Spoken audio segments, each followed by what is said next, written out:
Hey guys, welcome in. Another edition, Rob Kendall Show. Don't forget, follow along with all things Rob Kendall Show at our website, robkendallshow.com. Live broadcasts, archive podcasts, and transcripts of some of our favorite segments each day, robkendallshow.com. You can find me on Twitter at Rob M. Kendall, at Rob M. Kendall. And as we always ask you to do at the start of the show, if you haven't done it yet, please make sure to subscribe to our YouTube channel. That helps us out immensely. Share the live feed.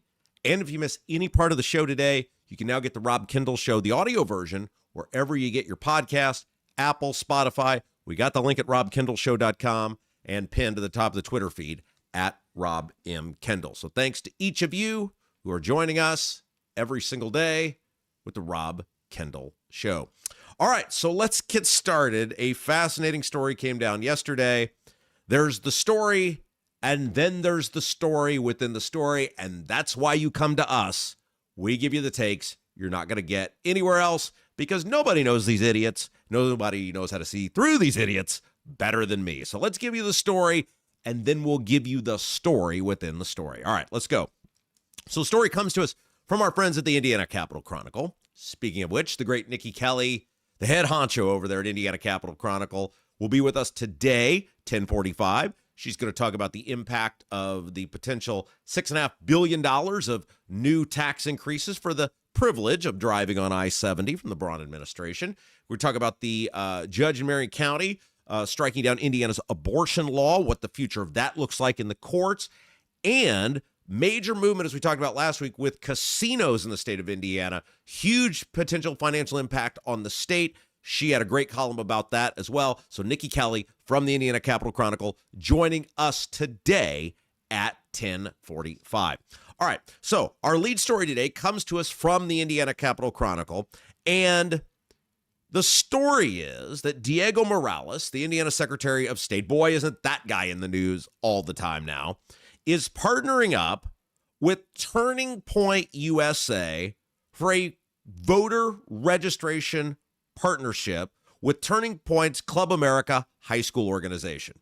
So, of course, Turning Point USA is the organization that was led by Charlie Kirk before he was tragically assassinated. Now his wife playing a key role in that. And one of the things that Turning Point USA does is they engage with young people. No, Charlie Kirk was phenomenal. College, high school kids, getting them to engage in the political process. And so Diego Morales announced yesterday, really, if you think about this, he was big timing or one-upping the governor, because Diego Morales came out with this announcement as the governor was saying, I have a big announcement with Turning Point USA coming up later this week. They called it a quote-unquote significant announcement from the governor's office Thursday. Diego, maybe there's something else, but spilled the beans early. Always wanted to grab the headline, said, we're doing a voter registration partnership with Turning Point USA. Now, first of all, why is the government engaged in promoting voter registration for anyone of any age? The government's job is not to get people to register to vote. That is the job of you as an adult. Because if you're old enough to vote, you're an adult. You have to be 18, well, 17 technically, depending on when your birthday is. But for all intents and purposes, you're an adult. Or you're living in an environment under adult supervision. That is the job of you, if you're an adult, or your parents. I have never thought the government should have any role in telling people to register to vote or registering people to vote. If outside groups want to do that, that's fine. If outside groups want to go out and stand on the street and get people registered to vote, that's fine. I have never believed that taxpayer money, of which is in, a demand these days, slim supply, right? We're $35 trillion in debt. Our state couldn't balance its budget last year without raising taxes by $1 billion. We claim we have no money for vital things like roads without raising taxes by $6.5 billion. Clearly, cash is running short, and we shouldn't be spending it on registering people to vote. That is their job to register to vote. That is their job to have enough civic consciousness or pride to register to vote. The government shouldn't be spending its resources telling you to go vote, registering you to vote. The government should just provide the mechanism to do that. All for the government having, when you want to go register to vote, registering you to vote. But in terms of spending money to get people to do it, because if I got to beg you to vote, I got a feeling you're not somebody I really want voting. If you aren't aware by the time you're 17 and a half, 18 years old about the importance of voting, and I got to beg you to do it at any point in your life, you're probably not going to vote the way I want, and I really don't want you voting. But Diego Morales, Indiana government, has said, we think this is important to register young people to vote, and we're going to partner with Turning Point USA. The Secretary of State's office said it would, quote, collaborate with Club America, that's the high school arm of Turning Point USA, to host voter registration drives on high school campuses and provide students with accurate, up-to-date election information. So now you have the state of Indiana with an outside group going into the public school system, registering people to vote, a third party. It's bad enough that the state is doing it. Now they're partnering with a third party to go in to register young people to vote. Now, again, we're talking about the idea of the government registering to vote before we tell you what's actually going on here. I think this is set up for a lawsuit because Turning Point USA, which was led by Charlie Kirk, clearly has a political leaning. Look, a lot of their politics I agree with. I agree with a lot of the things Charlie Kirk said. However, when you have a third-party group that is clearly based in political activism, which is clearly based in a political lean or getting people to vote, see the fact that Turning Point USA actively out campaigning in Republican primaries for state Senate candidates.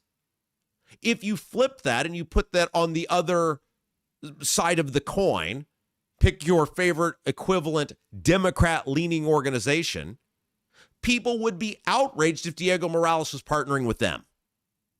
If there was a group that was actively engaged in recruiting and campaigning for Democrat primary Senate candidates, and Diego Morales suggested that those people go into the high school partnering with the government, with his office to register people to vote, what would your response be? You would be outraged. You'd be absolutely, people would be fit to be tied about this. And so I think this thing is going to have a real trouble in terms of handling legal scrutiny. And just from an optics perspective, the government should be like an umpire, right? It just calls the balls and strikes, totally neutral. In this case, you've got an umpire who's wearing one of the jerseys of one of the teams. I think it's horrible optics. I don't think it's going to look well. I'm not sure it's going to stand up to legal scrutiny. But let's talk about Turning Point USA and why our governor and our Secretary of State keep partnering with Turning Point USA. Mike Braun and Diego Morales are getting desperate. Poll after poll shows with not only Diego Morales, but also Mike Braun, that the voters, you can't even say they're underwater. You can't even say that they're struggling. They're despised. What, the most recent poll that was put out by Public Policy Polling, a respected polling firm, had Braun's negatives 2-1. 2-1, voters in the state disapproved of the job he's doing. It matches or it mirrors other polls that while they may not have shown him down 2-1, they show him certainly well underwater. And the polls that have come out on Diego Morales, while the majority of voters in those polls have no idea who he is, which is pathetic, given that he has run essentially a 24/7 campaign operation out of his office for the past 3+ years, those who do don't like him. So you have two guys that are despised by the voters. And it is clear, especially when you factor in how Braun handled redistricting and where he essentially outsourced that and became subservient to Turning Point USA. Now you couple it with this voter partnership and from Morales and Braun's big announcement. You have big portions of state government handing the keys over to an outside organization, and it is becoming more and more obvious to me they are doing this, Braun, Diego, to try to save themselves. Look, Diego Morales is in huge trouble. Look at the response to Greg Ballard declaring his independent run for Secretary of State. Look at the freak out from the Republicans when Ballard made that announcement. You don't respond that way if you don't have something to fear. Look at the polling. Look at the fact that it is one high-profile bad headline after another with Diego. The most recent one, this investigation from the Marion County Election Board, which has been forwarded to the state inspector general, involving him running this political ad featuring Marion County government workers in the Marion County Election Center. And with the Republicans, for some reason, not only will they not drop this guy, you still see high-profile people lining up in support of him. The most high-profile one recently, U.S. Senator Jim Banks. I asked this question to a very connected person in state government the other day. I said, why will the Republicans not drop Morales? And the person said, other than money, I have no idea. And that is the answer.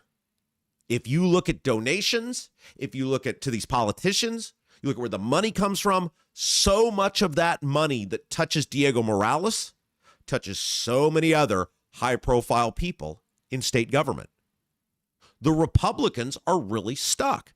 So instead of doing the obvious thing at the convention this year, which is to dump Diego Morales, put a highly qualified, competent person like David Shelton in that office, Knox County clerk, very respected individual, it's a pick 'em right now on what the Republican Party is going to do, despite the fact that polling clearly shows if they nominate him, especially with Greg Ballard in the race as an independent, and a not even well-funded, an arsenal. Bo-Bai will have an arsenal on the Democrat side of money. The Republicans are likely to lose that seat. They appear in many circles in the Republican Party content to do that. So let's talk about Turning Point USA and Braun for a second. Braun has been convinced that Turning Point USA is some sort of magic bullet to help him.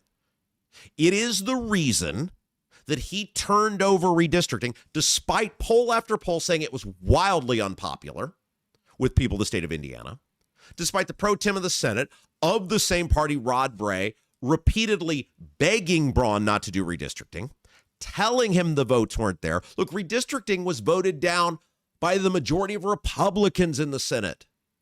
And yet, Braun went forward with redistricting because he has become subservient to Turning Point USA and Donald Trump, and by extension, Turning Point USA. Turning Point USA convinced him, and with their major connection to the lieutenant governor, which we'll get to in a second, that they were able to, they would carry the day. They'd have these rallies, they would lobby these senators, they would get it done. Ignore the polling. Ignore what the people are supposedly saying. Ignore what the pro tem of the Senate is telling you. We'll be able to carry the day. And they couldn't do it. It's why Braun shot his mouth off during the redistricting process, and after it went down. Of course, he backtracked on it because Braun backtracks on everything because he is totally gutless. But it's why he shot his mouth off about, we're going to primary all of these senators who don't vote for what we want. Turning Point USA told him, it's okay, man. We got it in the bag. We're going to recruit all these senators. That we're going to support them. Look at the crop of people that they've recruited. One guy didn't even know anybody wanted him to run until Trump tweeted his name out, then got in without knowing anything about the job, then got out and made a statement, well, it's too hard, it's too big, and I can't do it. And then, I guess, got back in because he went to the White House with Trump. In Vigo County, the Terre Haute area, I know for a fact they were so disorganized, they were begging people to run, and one guy they begged would have been kicked off the ballot because he hadn't voted in enough Republican primaries. Turning Point USA in a post-Charlie Kirk world is not what it was. And nobody should expect to be what it was. What happened to Charlie Kirk was horrible. The death was horrific. Hopefully the most extreme punishment allowed by law happens to the guy that did that. But any time when a person is literally bigger than the organization, which Charlie Kirk was, and you remove that person, that organization is not going to have the same level of influence. There are organizations where one individual is literally bigger than the organization itself. You see it all the time. And Turning Point USA has made these promises to Braun that in a post-Charlie Kirk world, they are going to have trouble cashing. Look at the rest of the candidates that they quote unquote recruited. Is there anybody that stands out to you that goes, wow, that person's amazing? What a home run candidate. Especially when you compare it to like how the independent Indiana was able to recruit someone like Greg Ballard to run, all the publicity that got, all the money that he will be able to raise. Turning Point USA didn't deliver on any of that. Now, again, I want to remind you people, two of the candidates that they recruited in the Senate races to challenge incumbent senators, and by the way, I'm cheering for these Senate candidates. These incumbent senators have done great damage to our state. I'm not saying this in support of them. I'm saying this, you know me, we call the balls and strikes here. We dislike all these people equally. I'm telling you what's going on. Turning Point did not recruit one candidate that is a standout. They did not recruit two of the candidates they recruited. One guy didn't even know that he was being recruited and then got in because Trump tweeted his name. And then after Trump tweeted his name and he got in, then he goes, this is too hard, I got to get out. And then I guess he got back in. The other recruiting in Terre Haute to challenge Greg Good, one of the people that they were begging to run would have been kicked off the ballot because he hadn't even voted in enough Republican primaries. And yet, Turning Point USA has Braun convinced that they are some end-all be-all where he essentially has to hand the keys of the state over to them and to things that they want. Look at what he did recently with the lieutenant governor. You guys remember this? Where he handed millions of dollars over to the office of the lieutenant governor to head up this faith initiative. Micah Beckwith, the guy whose church is facing a mega high-profile sex scandal related to Micah Beckwith's boss, best friend, and podcast co-host, that guy's son, going down for horrible crimes against children. And in terms of, and while that investigation was going on into the crimes against children, the authorities discovered that Micah Beckwith's boss, podcast host, and best friend, the church that he oversees that Micah Beckwith works at, had a massive, unexplained home video sex collection of him and his wife that has caused that guy to now leave that church, take a leave of absence from that church. And yet, of all the people in the state of Indiana to hand millions of dollars over to lead a faith initiative, Mike Braun chose Micah Beckwith, the church that is in shambles, that there has been deception, deflection, no accountability for this massive news story in regards to the guy who was leading the church. That's the best person to lead a faith initiative, give millions of dollars over to.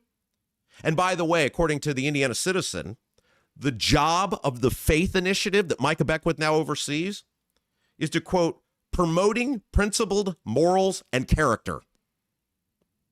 The church that is embroiled in scandal over the behavior of the lead pastor, Micah Beckwith's best friend, podcast co-host, and boss, that Micah won't say a word publicly about. Oh, he'll throw a video up for someone like Ron Alting, state senator from Lafayette, like that.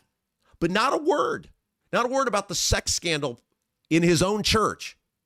Mike Braun handed the faith initiative over to him. Why? Because Micah Beckwith is connected into Turning Point USA.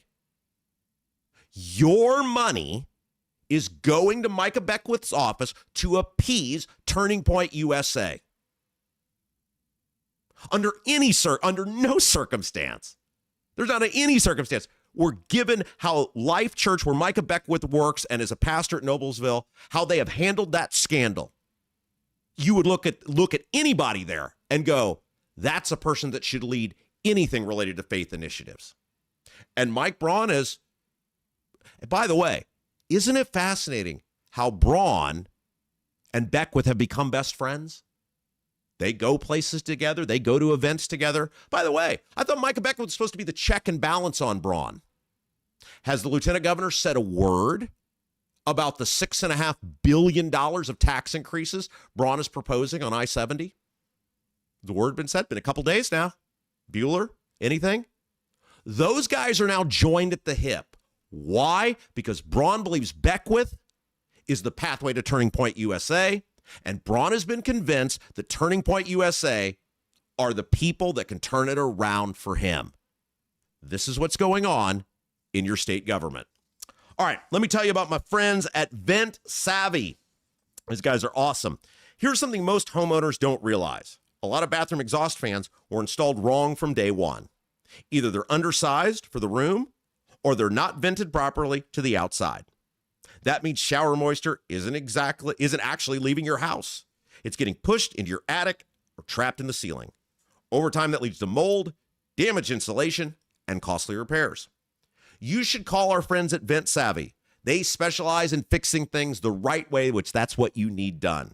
Go to ventsavvy.com, VENTSAVVY.com, VENTSAVVY.com, or call 317-300-4434, 317-300-4434, and mention Rob for a free attic inspection. John, the owner of Vent Savvy, is a big fan of our show. North Central grad, Hoosier through and through, and he would love to come give you a free attic inspection. If you don't need the service, he'll tell you. You say, hey, you're fine. You're good to go.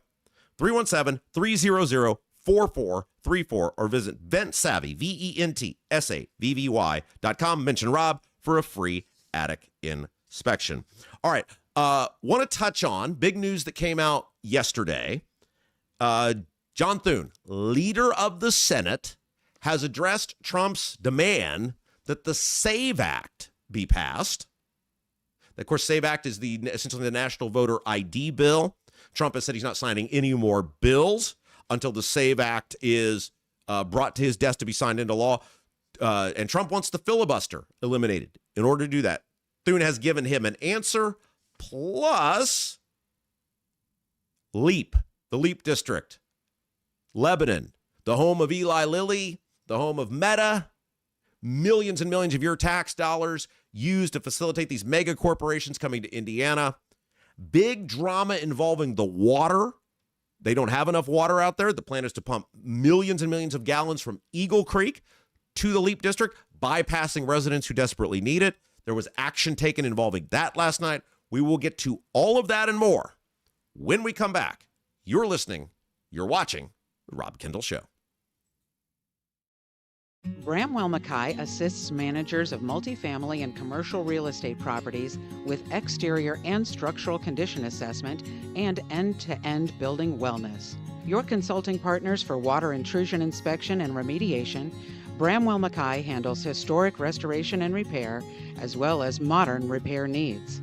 In Indianapolis, call 812-33-BRICK. That's 812-33-BRICK. 812-33-BRICK. Hey guys, it's Rob Kendall. Thanks so much for checking out The Rob Kendall Show. And remember, please like, share, and subscribe, and tell your friends about us. If you own a business or you're in charge of making decisions for your business, we'd love to get to know you. We'd love to learn more about what you do and how here at The Rob Kendall Show, we can help you get your word out to a very loyal group of people. Because, that's what we have with viewers on The Rob Kendall Show, a really loyal group of people. Send us an email, sales@robkendallshow.com, sales@robkendallshow.com. And I look forward to getting back in touch with you to learn more about your business and how The Rob Kendall Show can help you grow. Are you a Clay County resident who is ready to be part of creating a brighter future for our citizens? Doug Cobb is running for county commissioner and will bring fresh perspective to the table. A local farm and business owner, he has skin in the game of our county's success. He knows that a great team can accomplish so much more than any one of us alone and is ready to create a brighter future for Clay County together. The committee to elect Doug Cobb approves this ad. Paid for by Linda Cheesem.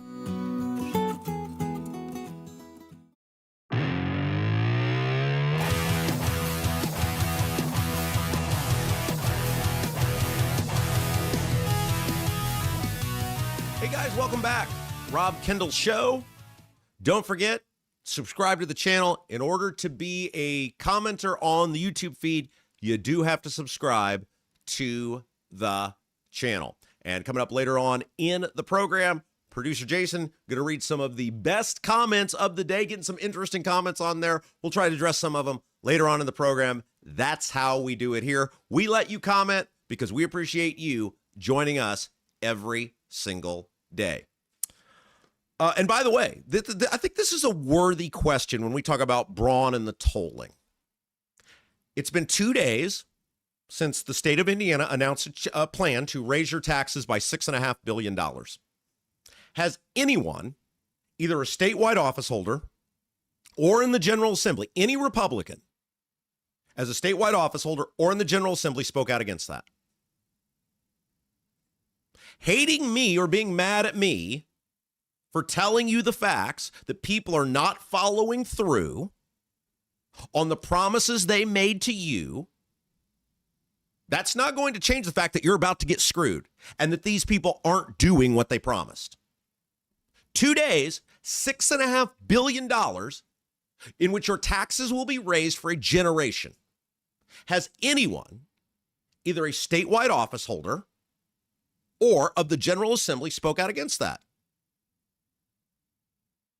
And yet, and this always amazes me, and I think it's a great delve into the psyche of voters, of people, and it's something we've talked about for years. Until we get past team sport concept, my side, my guy, my person, good, because I invested in them, and I can't admit, one of the great things about me, and I'm willing to do it, and I do it all the time, I made a mistake. When I make a mistake, when I supported someone and it didn't work out, what would you prefer me to do? Just say, well, I supported that person, so I must blindly follow them wherever they go or whatever thing they don't follow through on? You support someone when they say all the right things in hopes they'll do the right thing?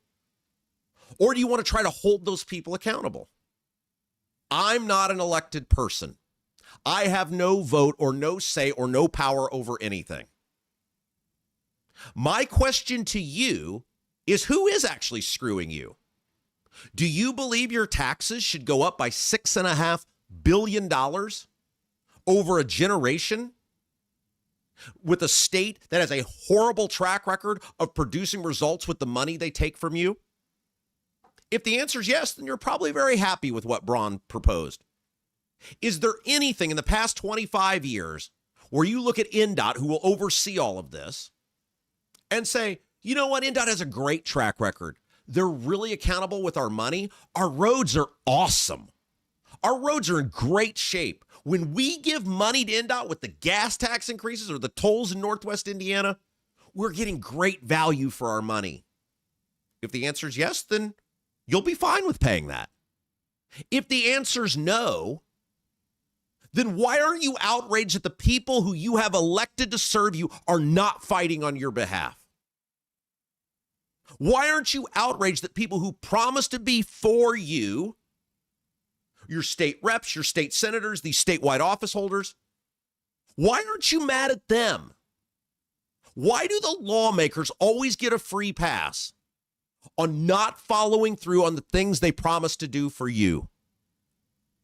That's $6.5 billion for quote unquote I-70. That's going to be a giant scam. Just like all these years later, look at how they've handled the toll road in Northwest Indiana. As soon as they want the bears, oh, sure, that's supposed to be for the roads, but now it can also be for the bears. You think they're going to end at I-70? You think that's where they're going to stop with the tolling?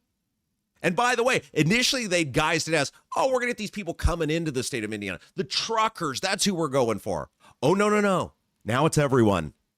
People who go to work every day, who live here, they're going to get punished too. We were told a decade ago, this gas tax, that's the end-all be-all. That'll fix the roads. The roads haven't gotten any better.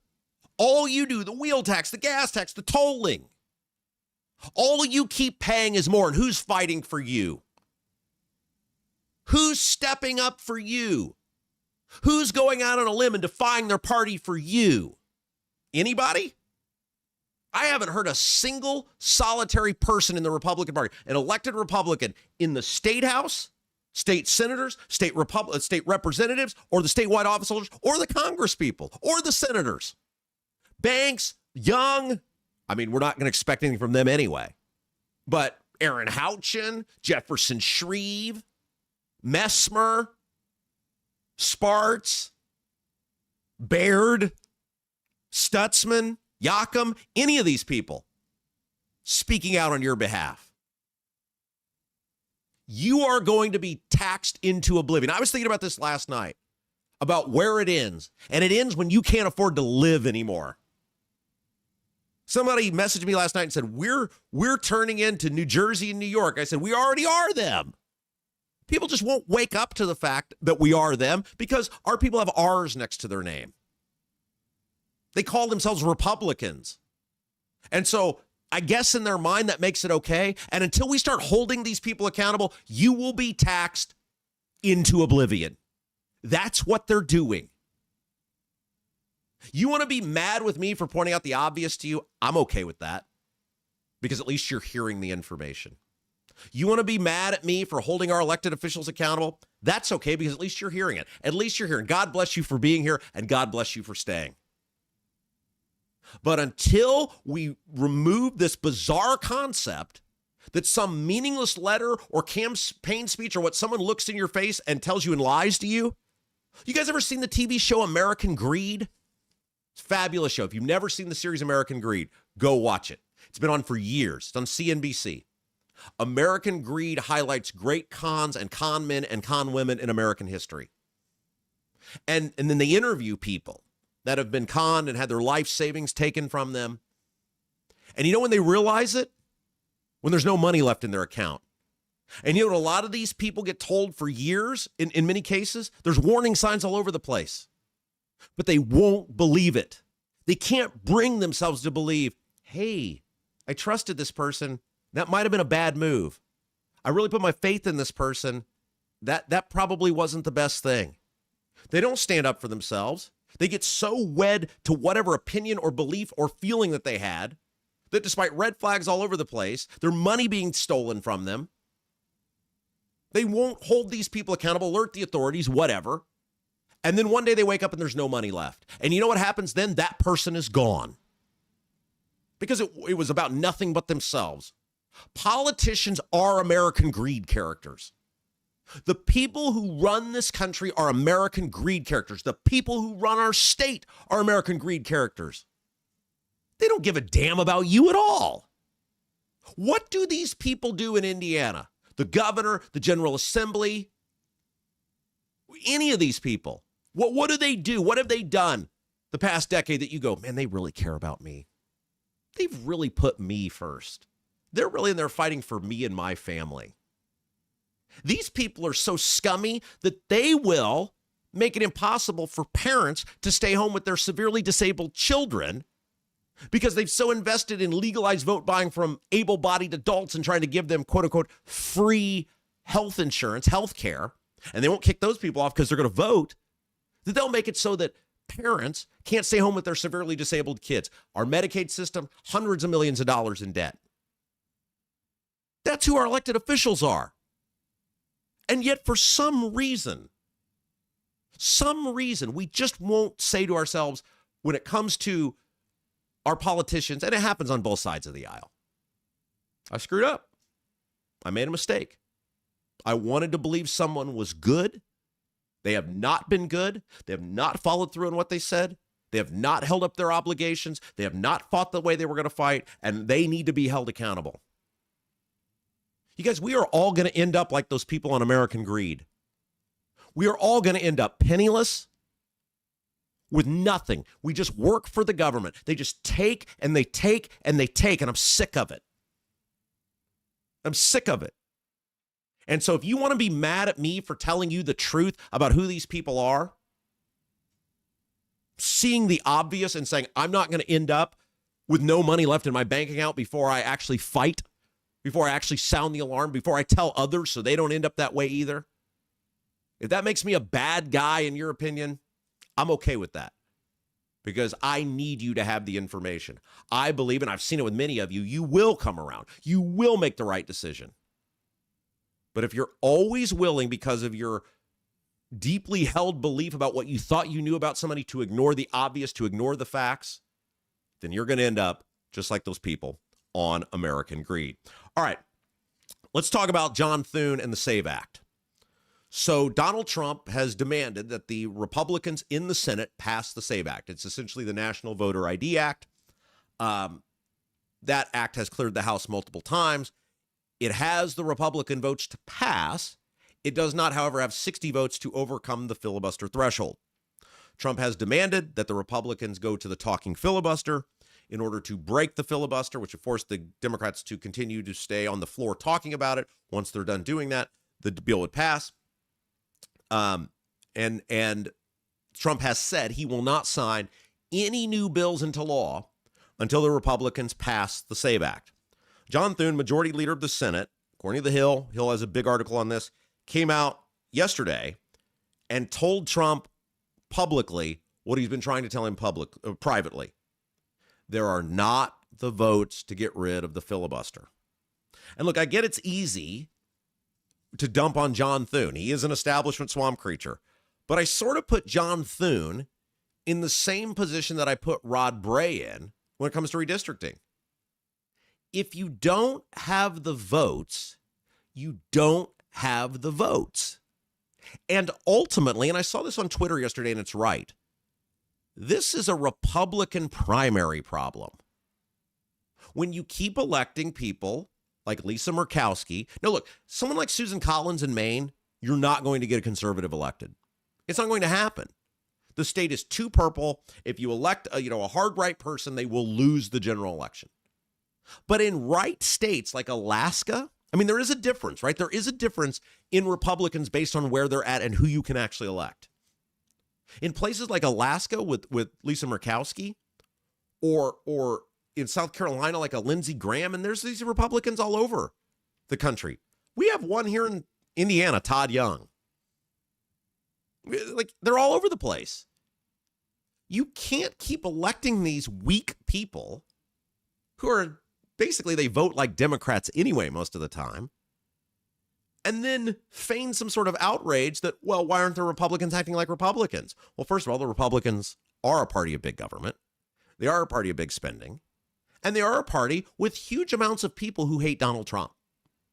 There's a huge portion of the Republican establishment that does not like Donald Trump. And so you can't think just because you have just because your numbers say there's 53 people, when 5 to 7 of them absolutely loathe Trump and are not going to do anything he wants unless it's absolutely by force. They're not going to go out of their way to help him. And they're basically Democrats anyway. You can't think that those people are going to do something hard to help the president. So Thune, and that's part of being the leader, right? Part of being the leader is you get to be the bearer of bad news. You have to take the smoke. Thune said, quote, "The votes aren't there, one, to nuke the filibuster, and the votes aren't there for a talking filibuster. It's just reality. I'm the person who has to deliver sometimes the not so good news that the math doesn't add up. But those are the facts, and there's no getting around it." And this comes back to what we talked about the other day. If you know the votes aren't there for something, and you know no amount of bullying or pushing people around is going to work. And I come back to redistricting. This is the exact same thing Rod Bray, who I'm not a fan of, you all know that, but this is what he was trying to tell Mike Braun. There is not the votes for this. Please don't make us embarrass you. Please don't make us embarrass the president. There's not the votes here for this. We can't make these people do this. The opposition, the public opposition in the districts is overwhelming. It's the same thing here. If you know you don't have the votes to do this, then you have to pivot to something you might be able to cobble the votes for, or at least will help you win in the world of public opinion. We talked about this the other day. Regardless of what our opinion is, many of us as conservatives, many of us as people who care deeply about good government, the average person is not as invested in this as you are. The average person doesn't hold the beliefs you do. And so we have to find a way as conservatives to meet the people who might be open to some of the things we want, maybe not all of them, but might be open to some of them, and meet us where we're at. But first you have to go to them where they're at. I talked about the idea that there is support for like what we have in Indiana for universal ID, voter ID. So, and we'll talk about this later. There's a lawsuit involving this. It's very interesting. People do care about preventing voter fraud. And if you make a reasonable case on how voter ID has worked in states like Indiana, which it has worked fabulously, we have very secure elections in our state. We'll talk about how hilarious it is that people like Diego Morales keep trying to use you, keep trying to manipulate you to think our elections aren't secure in Indiana. We'll talk about the latest lawsuit that's going on because of that and the waste of taxpayer money that is. But think about it, they did this big audit in Indiana, and what'd they find? They found one guy who voted illegally? One guy? State of 7 million people, 4 million plus registered voters. They found one guy. Remember this? The big press conference. We found this guy who voted illegally. Okay. And how much money did you spend to do that? Indiana, because it has voter ID with safeguards around mail-in balloting. Now, look, I think the mail-in balloting period is too long. I think that's ridiculous. You have 28 days to vote mail-in balloting. But when you have safeguards around the mail-in balloting that require the ID, et cetera, you have to show an ID in order to vote, and your election systems are not hooked up to the internet. Connie Lawson, the former Secretary of State, said this years ago in defense of Donald Trump. Remember when it was Russia hacked the election? Connie Lawson, probably not a mega fan of Donald Trump, Secretary of State at the time in Indiana, said that. She said, look, it's in defense of Trump. It's almost impossible to hack our election system because we're not hooked up to the internet. We make you show an ID. You'd have to try really, really, really, really, really, really, really hard to vote illegally in Indiana. Especially, and it's essentially impossible to do on any sort of large scale that could alter an election. Those are the sort of cases that can be made to the American public, and they would say, okay, that seems reasonable to me. You're not going to get the universal ID with the citizenship proof right now. Not saying I don't think it should happen, it should, but you don't have the votes. And when you don't have the votes, you have to go for things you can get that make the system better. Until Trump is willing to do that, he's not going to get anything. All right, let's thank our fine friends, Bramwell Mackay, leaking chimney, water in the basement, cracks around the exterior of your home. Bramwell Mackay Property Services and Consultants is your authority for chimney repair, tuck pointing, foundation repair, crawl space to basement conversions, basement waterproofing, and more. Bramwell Mackay doesn't offer quick patches. Their team of 40-year master masons and industry experts address the root cause and provide solutions that last lifetimes. Your home is one of your biggest investments. Treat it that way. Bramwell Mackay, your masonry, foundation, and chimney specialist. Bramwell Mackay online, BRAMWELLMCKAY.com, BRAMWELLMCKAY.com. I wanted to read this real quick because we got some fabulous correspondence yesterday from our listeners. It was simply unbelievable. One of them, so by the way, if you are one of the people who give money to support the show, we have the link up at robkendallshow.com. You can give $1, $25, whatever you want, right? We're not begging you for money. We've just been approached by a lot of people, and we said, we'll put the link up. You can do it there. I've been trying to send out emails to people. I haven't gotten to everyone yet, but I've been trying to send out, again, whether it's $1, $5, we just so appreciate it. I've been trying to send out emails to the people who have been giving money, supporting our program. And so I sent a message to Tim, who had donated, who had supported our show, and he wrote me back this fabulous. I said, "Thank you for supporting the show. Thanks for giving money. We really appreciate it. If I haven't gotten to you yet, I'm on them. It's on the list. We just want you to know you're appreciated." Here is what Tim wrote back, and this is why Jason and I are doing what we do. This was really touching. Now, Jason has not heard this yet. I hid it from him. You and Jason are doing something very special, and many people like myself really appreciate it. I know you are aware you two are making a difference. I just don't know if you realize how much of a difference you're making. Common sense is what makes sense, explaining how government decisions affect our everyday lives, and bringing the consequences of those decisions to our kitchen tables is what we need to hear, so thank you both. Guy gave us money, and he's thanking us. How about that? Dion wrote, by the way, Dion was at our live show on Saturday. Awesome dude. Just wanted to say thanks for being my voice, my family's voice, the voice of Indiana, enjoying the Rob Kendall Show every day. I have no doubt it'll be successful. You are the voice of Indiana. And by the way, if you want to reach us, Rob at robkendallshow.com. You can send stuff over to me, Rob at robkendallshow.com. And we certainly appreciate all of you who are participating in the Rob Kendall Show, however you do it, on YouTube, email, messages, whatever it is. Man, we are building an army of people. The growth the past week and a half has been amazing, getting comments from all sorts of people inside the State House, in the political world, totally noticing. Can't believe how fast this thing has grown, how well it's being received, and that is because of you guys. Okay, we're going to take a quick break. When we come back, Niki Kelly from the Indiana Capital Chronicle will be with us. She is one of the best reporters in the business. We love the Capital Chronicle. Going to talk about the impact of tolling on 70, potential impact of tolling on 70, this abortion law getting struck down in Marion County, Indiana's abortion law, and major drama with casinos. She has an interesting column on that. It's coming up next. You're watching Rob Kendall Show. Bramwell Mackay assists managers of multifamily and commercial real estate properties with exterior and structural condition assessment and end-to-end building wellness. Your consulting partners for water intrusion inspection and remediation, Bramwell Mackay handles historic restoration and repair, as well as modern repair needs. In Indianapolis, call 812-33-BRICK. That's 812-33-BRICK. 812-33-BRICK. Hey guys, it's Rob Kendall. Thanks so much for checking out the Rob Kendall Show. And remember, please like, share, and subscribe, and tell your friends about us.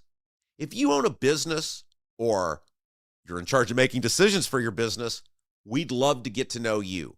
We'd love to learn more about what you do and how here at the Rob Kendall Show, we can help you get your word out to a very loyal group of people. Because, you know, that's what we have with viewers on the Rob Kendall Show, a really loyal group of people. Send us an email, sales@robkendallshow.com.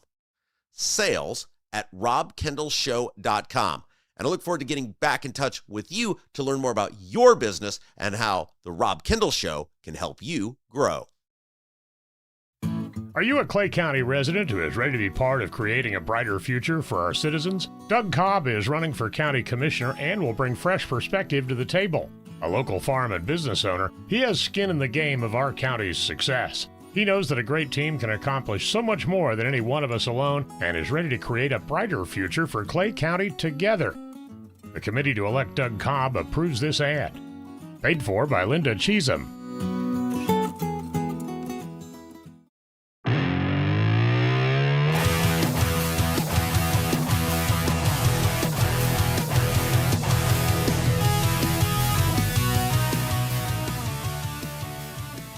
Welcome back, Rob Kendall Show. Find us at robkendallshow.com. Joined by one of the best in the business from the Indiana Capital Chronicle, the great Nikki Kelly. Hello. Thanks for having me. I feel like it's been so long since we've been together.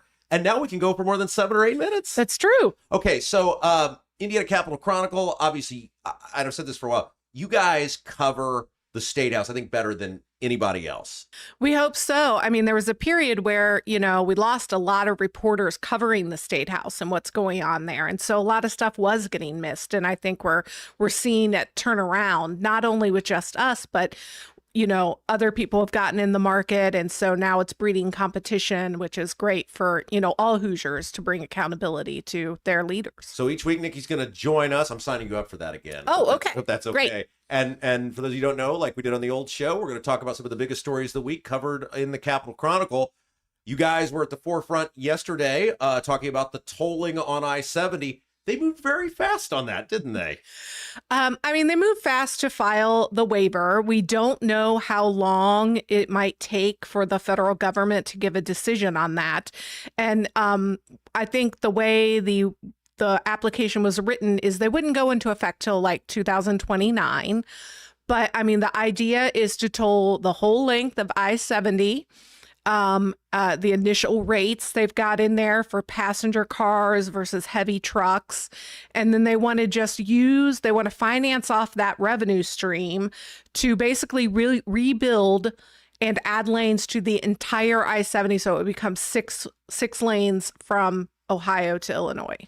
Now, when they use 65 as the example, when they were kind of selling this, right? Well, that's Chicago, right? Chicagoland area. They didn't talk about, oh, we're not going to toll all of 65, like when Daniels did major moves and sold the toll road. They kind of presented this like, we're going to get the people coming into Indiana or going out of Indiana. This seems like it's going to be the whole state of Indiana, no matter where you're driving on 70.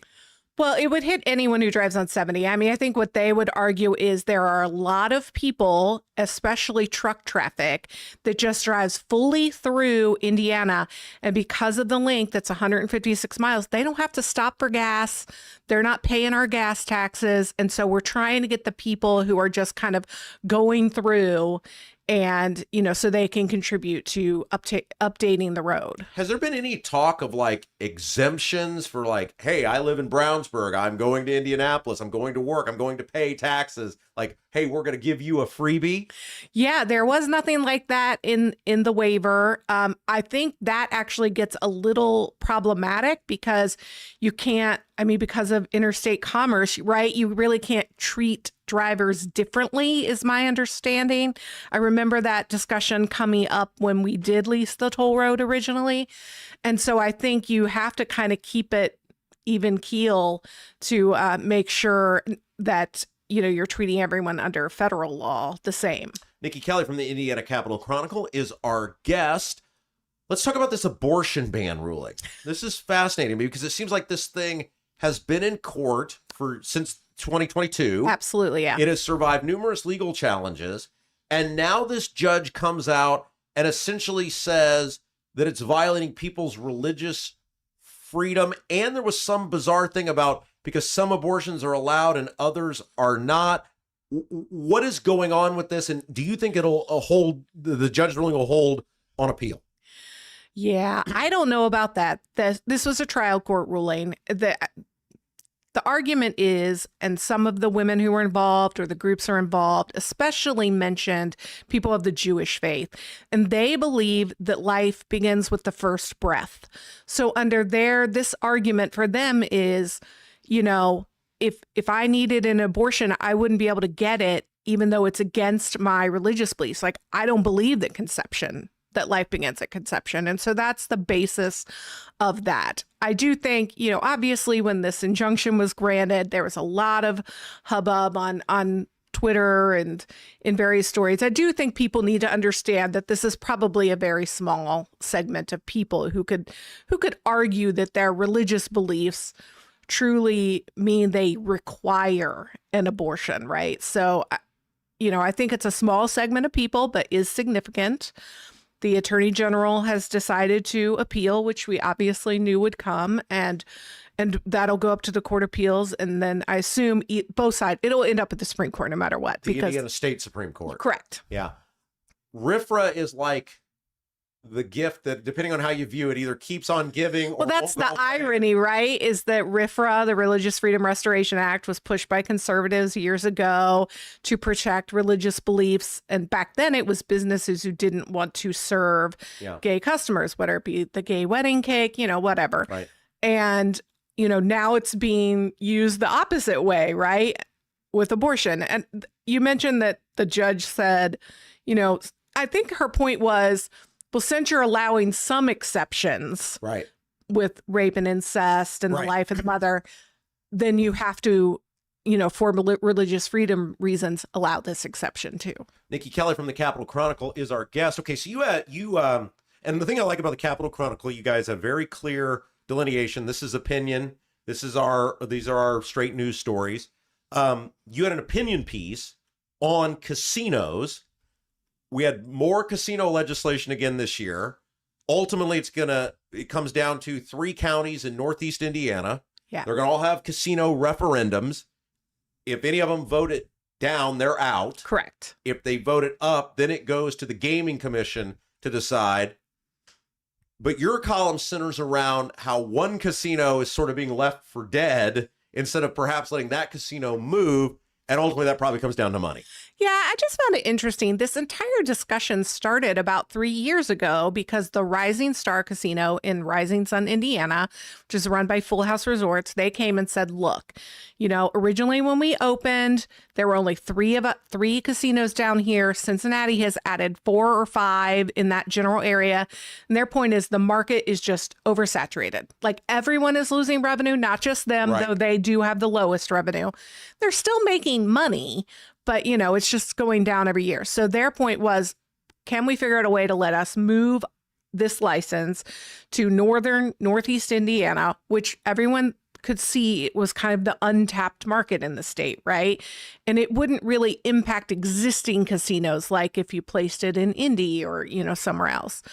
And so we had some bills last year, and now we had bills this year. And there were so many different versions of this bill, right?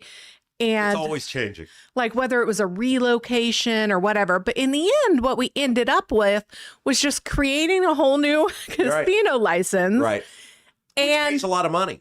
yes, that gets a $150 million license fee for the state. For the state. And then whoever wins the license has to invest $500 million in that property, at least. And so, but in the meantime, Full House got no help, right? Like they have owned that place since, I think, 2011. Right. They've sent more than $100 million in taxes to the state coffers. And they've, as far as I know, been a good steward, And, lawmakers were kind of really stuck on this free market. We want to put it up for bid.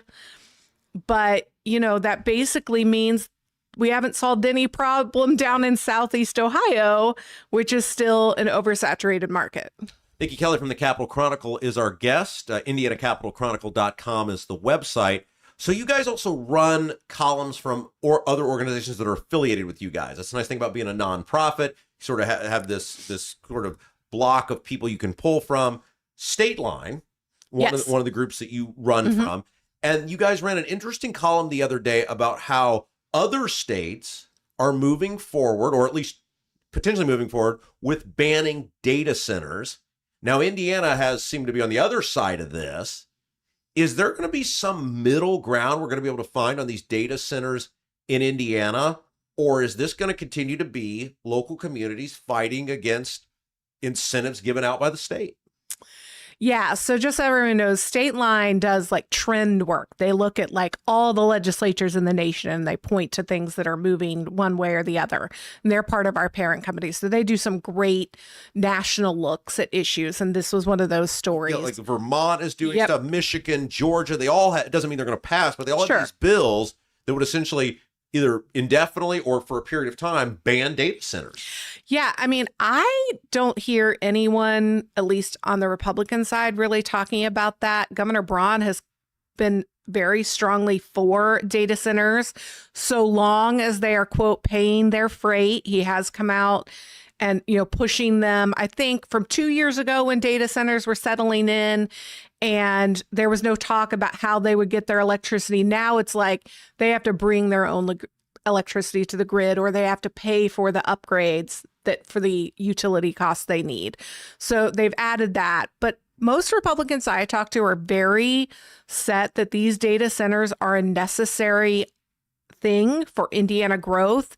They peg it to, security issues, basically like if we don't have the data centers, they'll go somewhere else. They'll go to China, and they would hold all our records. And that's a security concern. And so, as far as I can see on the Republican side, there's not an appetite to ban them in any way. And they did at least put a little bit of a section in a bill this year to require some of the savings they reap from a tax credit to send that money to local units of government. So they're trying to at least make it more palatable for local communities. They've got to do something, though, because the data, and I've said this, the data centers and the local governments and the state are not doing a horrible job of communicating with these residents in these communities. And it's like they've got to find a way to lay out what these benefits are, because most people just don't seem to see them. Yeah, there are some benefits. I mean, obviously, if you have unused or farmland, sure, you're collecting some property taxes, but you're not going to you're going to collect more with a big data center on that. Even with an abatement, they still have to pay, some property taxes. But also part of what works against them is they're not good for full-time employment. I mean, once you get past the construction phase, they don't really bring a lot of jobs. And so people just don't really get it. Right. And I also think part of what they need to explain when these come to the communities is, look, is this a data center that's like making me be able to do a caricature of myself in ChatGPT? Because I don't think people want that. Right. But, is it going to hold your medical records? Right. There are different uses of AI and data centers. And I think it would be better for them to explain more how they would help us as citizens in the overall scheme. A couple of minutes left with Niki Kelly from the Indiana Capital Chronicle. Anything surprise you about the legislative session this year? Anything stand out to you where you go, man, I didn't see that coming, that I didn't anticipate it going that way? I was shocked the township reform bill went through. Yeah, I mean, we have had that every year for so many years, but they did really take a different data-based approach, which I think finally the townships themselves have realized, look, we're not going to be able to keep all these 1,008 townships. So at least they're going to look at, whether they're doing their jobs to see if they're possible for merger. I mean, obviously the big surprise was the whole Bears issue. Right. No one had that on the clock when we started in January. So that turned into quite a thing in February. You obviously cover the State House unlike anybody else. Is there a belief that the Bears are actually going to come to Indiana? Because they kind of set down the deadline of this got to be done by the end of the session, and then now it's not done, and they still appear to be negotiating with it. Like, do the people in the State House believe the Bears are coming to Indiana? Well, the deadline was just about lawmakers getting the package done because they didn't want to have to come in for a special session, right? Special sessions no one likes. And so they were like, look, we put the package out there. We put all our all the information forward, and now the Bears have to decide. I mean, I think at the end of February, the governor was saying, we'll probably know in the next month or two. What's happening now is they're looking for land. They're testing to make sure it's environmentally suitable. They're comparing, probably all their costs in Illinois versus all their costs in Indiana. I think the people who worked directly with the Bears think it's a possibility. I think everyone else kind of just assumes it was leverage. And you guys you were one of you guys do this and stuff that nobody else does. You guys had that very interesting article about how in the Bears bill, there was this amendment that would now put new restrictions on expensive road projects, which a lot of people think was brought because of the Mid-States Corridor. Now, some of the big wigs of the government try to say, no, it's not because of that. But the timing of that was very interesting. It was very interesting. And also, nothing in that bill, it has nothing to do with that bill. So it was this random thing at the bottom. Yeah, I mean, when I first read it, I thought it was Mid-States Corridor. It does technically apply to other things, other large projects. But I think we had already heard some issues in January and February, people being very upset. Obviously, we're talking about tolls for I-70, but I think lawmakers are getting frustrated that local projects are being pulled because funding just isn't going far enough, with inflation. And so I think before we start, billions dollar, it depends. Some people say 1 billion, 2 billion, 3 billion, the estimates for mid-states continue to go up, which is inflation. Sure. And so, but before we start putting new stuff on our plate, let's make sure we're taking care of what we have, right? And I think that was sort of the goal of that. Find her, IndianaCapitalChronicle.com. You're half of our show every day. Great. So everybody should totally visit. I used to tell you that all the time, and you're like, "Oh, thanks, Rob. Yeah, that's wonderful." No, I love it. No, you guys do a phenomenal job, and we so appreciate what you do, and we're glad to have you back. The great Nikki Kelly, thank you. Great, thanks for having me, guys. You're watching the Rob Kendall Show. Your bathroom fan could be secretly costing you thousands of dollars in damages. Most people don't even know this until the damage is done. With over 18 years of bathroom remodeling experience, here are 3 signs your fan is failing you without spending a dime on inspections. Sign number 1 is if you have foggy mirrors after you shower. This shows that your fan isn't pulling out enough moisture, which creates the perfect environment for mold. If you have a properly functioning bathroom fan that is the right size for your space, you shouldn't see much fogginess on your bathroom mirror at all. Sign number 2 is if you have bubbling, cracking, or peeling paint in your bathroom. bathroom. This means moisture is soaking into your walls, slowly breaking down drywall, and even causing the wood framing behind it to rot. Sign number 3 is if you have mold buildup on your fan, ceilings, or walls. This is terrible for your health, but also could wreck your bathroom, costing you a fortune. If you're noticing any of these signs, here's what you can do. Call Vent Savvy today at 317-300-4434. That's 317-300-4434 and mention Rob for a free attic inspection. Are you a Clay County resident who is ready to be part of creating a brighter future for our citizens? Doug Cobb is running for county commissioner and will bring fresh perspective to the table. A local farm and business owner, he has skin in the game of our county's success. He knows that a great team can accomplish so much more than any one of us alone and is ready to create a brighter future for Clay County together. The committee to elect Doug Cobb approves this ad. Paid for by Linda Cheatham. Bramwell Mackay assists managers of multifamily and commercial real estate properties with exterior and structural condition assessment and end-to-end building wellness. Your consulting partners for water intrusion inspection and remediation, Bramwell Mackay handles historic restoration and repair, as well as modern repair needs. In Indianapolis, call 812-33-BRICK. That's 812-33-BRICK. 812-33-BRICK.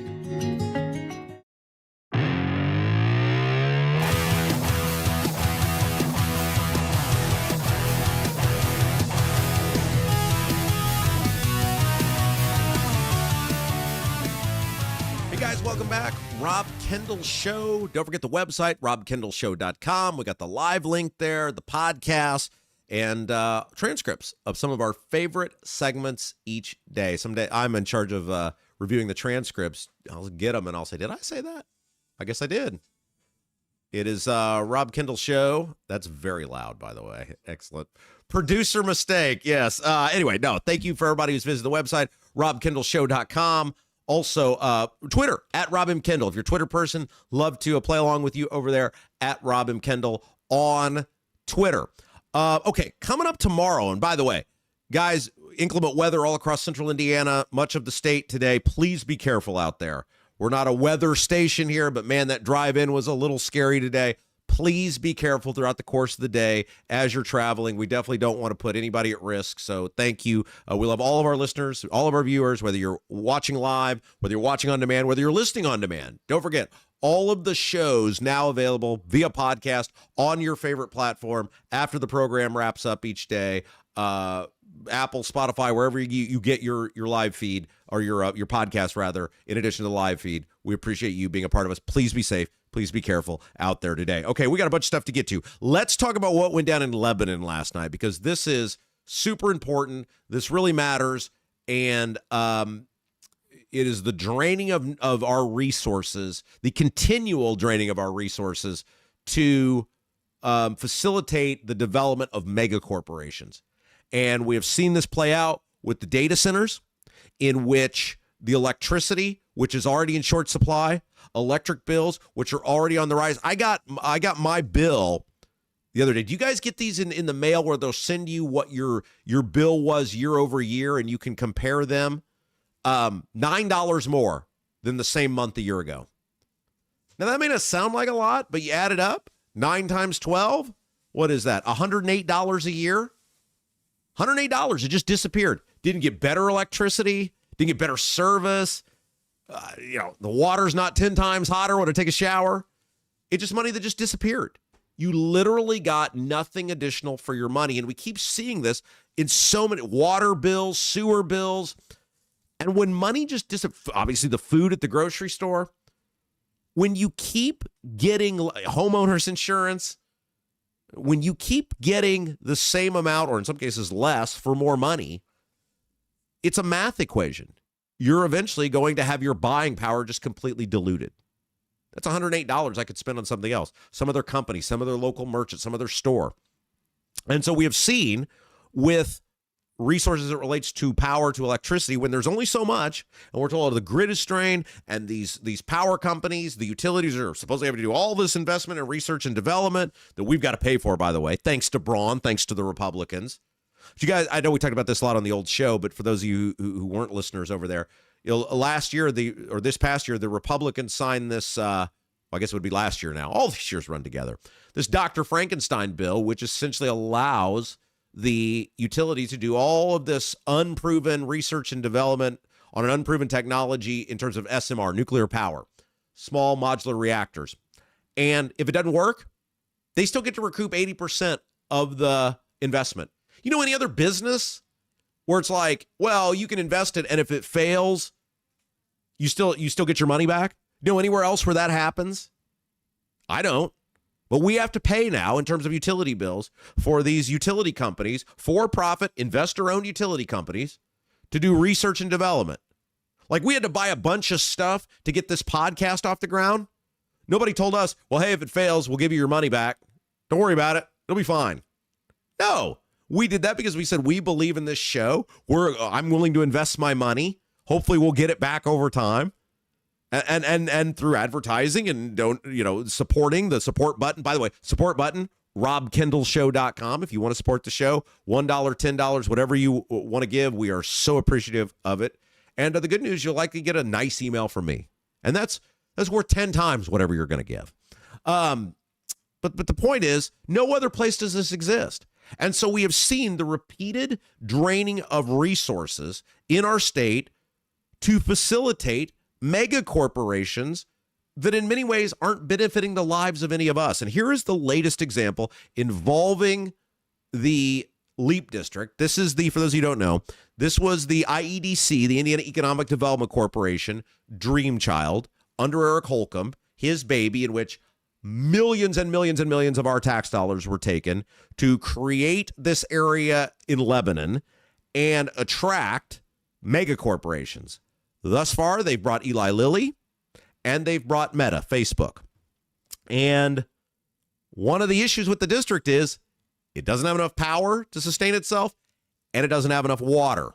Now, water is a mega issue in central Indiana. Reports have shown that if something is not done by the year 2050, we could run out of water in central Indiana. Well, what is their response, the state's response, to, by the way, using millions and millions of our tax dollars to facilitate these large profit center companies coming to Indiana that don't have enough water to sustain themselves? They said, well, we'll just take it from somebody else and give it to them. And people were like, well, where are you going to get that amount of water? And the state said, we know, Eagle Creek. And the people were like, that seems like a heinously bad idea. Why are these companies getting to pilfer 25 million gallons of water a day from Eagle Creek? And the state's response was, well, they need it. And along the pathway from Eagle Creek to Lebanon, there's many, many people who don't have a utility, who are on wells, who those wells are running dry or at the risk of running dry, said, okay, well, since Meta and Lilly are getting this water run to them, can we, like the citizens, the taxpayers, the people you're actually supposed to be serving, the people who pay the tab, can we tap into that pipeline as well? You know what they got told? No. Think about this. The state of Indiana has actual citizens, actual residents, actual taxpayers who live on homes, who we're supposed to be serving. The whole premise of government is to serve the people. The people say, we have this need. We have this desire. We have a well. We're having issues with our wells. You're going to run this pipeline to these megacorps. Can we just get a little bit of that? Because since it's 25 million gallons going to them, we're probably not going to use that much. Nope. It's all for them. And so there was a meeting last night that caused great concern because with the city of Lebanon and the people, the Eagle Creek Reservoir advocates are very upset about a new ordinance created with the LEAP district, the city of Lebanon and the LEAP district. It would allow essentially Citizens Energy to renegotiate its agreement with the city of Indianapolis. Right now, the Citizens Energy has stated that it'll publicly pull. This, by the way, is according to WRTV with the story, WRTV6. Right now, Citizens Energy stated that it'll publicly pull 25 million gallons a day to Lebanon utilities. Nothing more than that. However, this new agreement with between the city of Lebanon and the Leap District would potentially allow Citizens Energy Group, who's supplying that water, to go back and pull more water. They're already saying they haven't even started. They haven't really even started, and they're already telling you the 25 million gallons a day, probably not going to be enough. And why would it be? It's not like they're going to stop adding mega corporations. And if you need 25 million gallons a day for Lilly and for Meta, well, obviously you're going to need a lot more for these other people. This is what we say about government all the time. You can't trust the deal because it's never enough. Indianapolis City County Councilor Dan Boots said this as well. He said the same thing I'm saying. Quote, the MOU specifically says that the IEDC may go back to CEG, that's Citizens Energy Group. They can ask for more water, but they have expressed to us they would not ever do that. So if you're never going to do that, why do you need an agreement allowing you to do that? Obviously, like with anything else with the government, you trust this as far as you can throw it, and they're going to come back for more water. It's never going to stop. And this is the question I keep asking. If you know some of your most important resources to sustain qualities of life, in this case, it's power, electricity, and water, are in short supply, to the tune you may run out of them in the not too distant future, by the way. 2050 may sound like a long way off. It's not. Think about in 2000, how far off 2025 sounded. And now we're at 2026. Right? It's less time now from 2000 to now than it will be from now to 2050. If you are at risk of running out of that resource, why would you keep allowing stuff to be built that would not just further drain the resource, it could suck it dry? And what does it tell you about your elected officials who run our state that they are willing to allow megacorps from out of state to come Indiana and drain these resources that other people may need to live? And when these people say, hey, we'd like to kind of tap into that to help, live because you need water. Nope, you can't do that. There are politicians out there who all the time get mad at me for saying our elected officials hate us. And I look at stuff like this and say, what else would I say other than you hate us? You're allowing megacorps, in the case of Meta, from out of state. At least Lilly had a base here. But megacorps from out of state to come into our state and suck the resources that people need to live that are already running dry, and at the very least is going to cause everybody to have to pay a lot more for those resources. Why are taxpayers subsidizing Facebook? I love Facebook. Use it all the time. They've been great to me. No issue with Facebook whatsoever. But why are we subsidizing Facebook? Why are we subsidizing Lilly, the largest drug manufacturer in the world? I don't even know what the market cap is. Now, last time I checked, I think it was over $800 billion was the market cap for Eli Lilly. But our money is going to subsidize them in terms of sweetheart deals on land, putting real estate deals together, tax abatements, tax incentives, tax giveaways, money giveaways, and now taking something even more important than money, stuff we need to live, and giving it to these people. It is going to run out. No matter how much money you even put into it, there's not an unlimited availability of it. And it is going to happen. All right, let's talk about something Rand Paul said the other day, because this is really interesting. Rand Paul, senator from Kentucky, oftentimes at odds with the Republican establishment, oftentimes takes positions that the Republicans, sound familiar, not behaving like Republicans, and votes against them, taxes, spending, those things. Rand Paul, according to The Hill, said that the midterms could be, quote, disastrous within his own party if the war with Iran continues. He said, quote, already we're behind the eight ball as far as the electoral process. I think if you add in high gas prices, high oil prices, and we are still bombing Iran with kinetic action, people don't want to call it war. If there's still kinetic action that causes the oil to be over $100, you're going to see a disastrous election. Now, I think he's 100% correct. I've said this for months now, that I think the Republicans are in huge trouble in the fall because they haven't delivered on the key thing that they promised to deliver on, which is making living more affordable, getting prices under control. making it so that every time you go to the grocery store, you don't feel like you've been kicked right in the junk. It's painful to go to the grocery store. And now it's getting painful to go to the gas station. And you think about the two things that we consume the most of that hit us every single day, the price of food and the price of gas. So then when you add on, and this is maybe not the best description, but it's the one I'll use, extracurricular non-necessity activity that is making things more expensive. Look, and that's what the war with Iran is. We've talked about this before. Not saying that getting rid of the people that are running that country is a bad thing.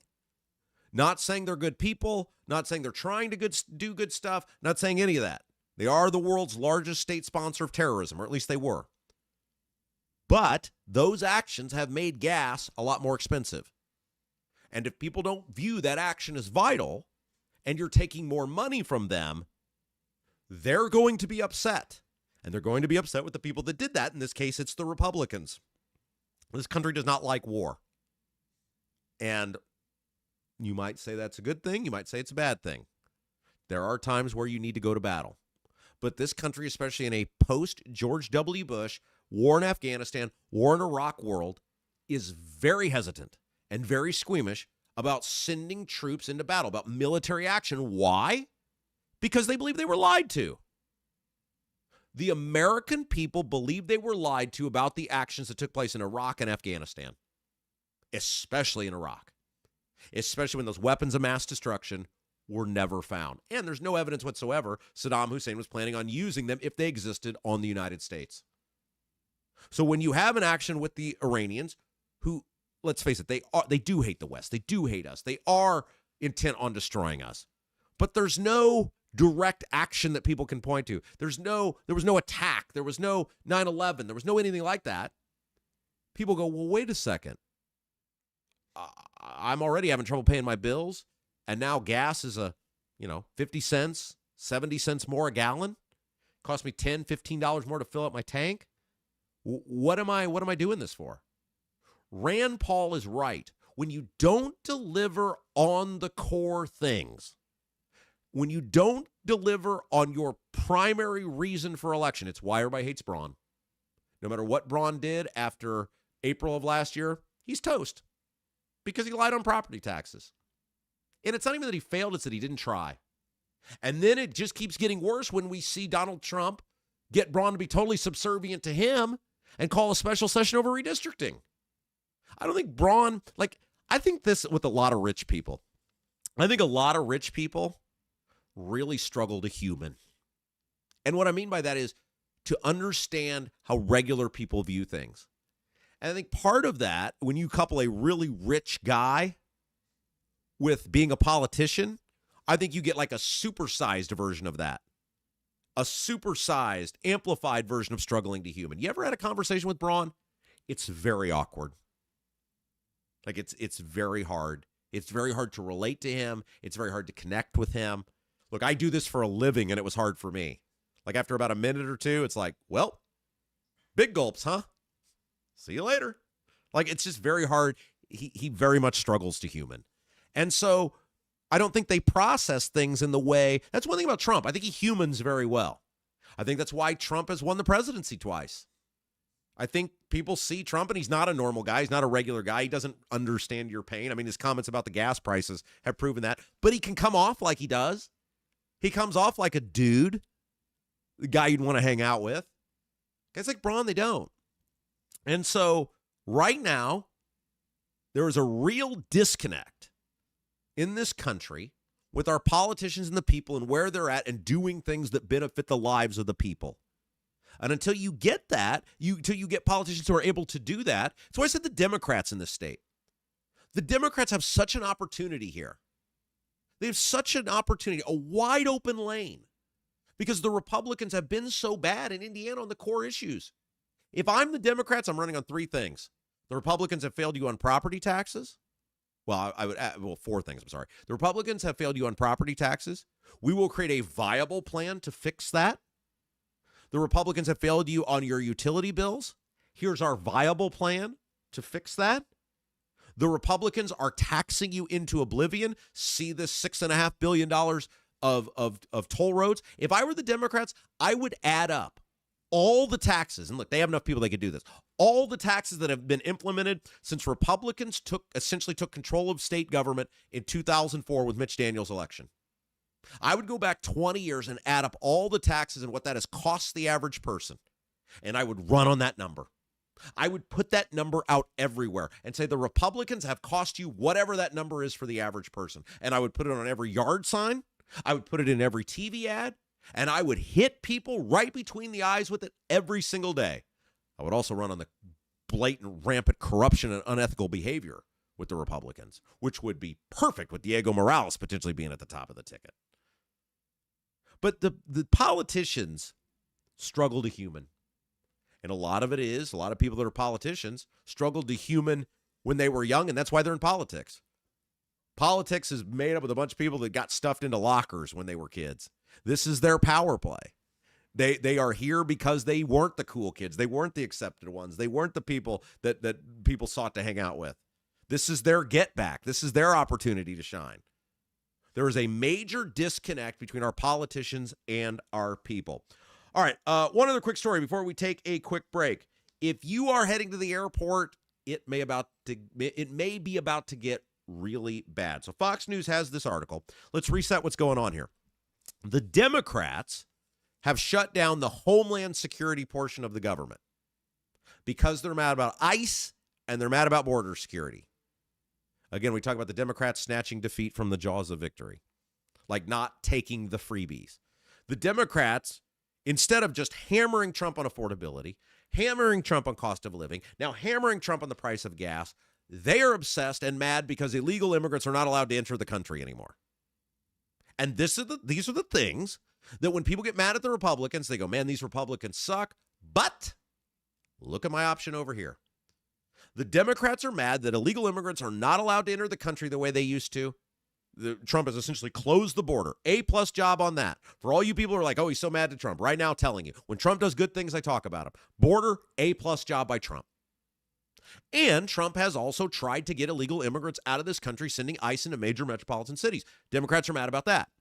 That falls under the directive of Homeland Security, those two things. So the Democrats are mad about that, and they have shut down the Homeland Security portion of our funding for Homeland Security portion of our country. The only problem with this, and this is where you just see how ridiculous these people are, how everything they do is basically glorified dinner theater. Border security and ICE were fully funded in the big, beautiful bill. It doesn't matter what they do to Homeland Security. ICE and border security already have their money. No border security agents are getting laid off. No ICE agents are getting laid off. They're operating as normal. The Democrats are behaving in glorified dinner theater, and they're screwing a whole bunch of government workers, and they're screwing you because they don't actually give a damn about you. So now what's happening, because what does fall under Homeland Security are the airports, TSA. And now a bunch of TSA agents are being furloughed, being let go. They'll be hired again. Like, don't cry for them. They'll get their back pay. But they're being let go because the Democrats won't fund Homeland Security. So as a result of this, you are now seeing massive delays already at airports around the country. Let's see, a couple of examples here. The Louis Armstrong New Orleans International Airport advised passengers to arrive at the airport 3 hours early on Sunday via social media posts. One airport, Houston, the William Hobby Airport in Houston said on its website, travelers should, quote, plan to arrive 4 hours before their scheduled departure to allow additional time for TSA security screening. That is going to now be happening all over the country. Now, the good news, at least as of yesterday, and Wish TV has a big story on this if you want to read it in full. But Wish TV is reporting that Indianapolis International Airport has reported no issues thus far. However, and this is about to get really bad because what are we coming into? Spring break. What are we coming into? One of the biggest travel periods of the year. They are reporting 623,000 passengers will fly out of the airport between now and April 13th because of spring break. March is the second busiest month in the airport's history. after a record set last October. And they said while it has not happened yet, it certainly could happen soon. So be ready if you're traveling to Indianapolis International Airport. Be ready for the same things that are already happening at airports across the country because the Democrats are wholly ridiculous. All right, let's take our final break. When we come back, producer Jason, he is going to join us. He has some of the best comments of the day on YouTube to read. We will get into that. We will get into an update on what happened to those teachers that got in hot water over their comments after the assassination of Charlie Kirk. We'll talk about a lawsuit involving voting in the state of Indiana that seems like, again, another dinner theater endeavor to get politicians airtime and free press, and a whole bunch more. You're watching Rob Kendall Show.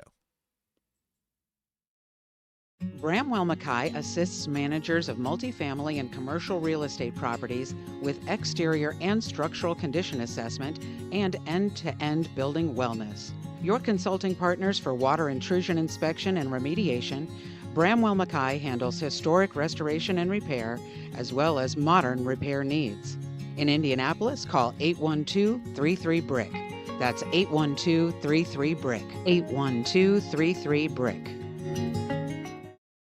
Hey guys, it's Rob Kendall.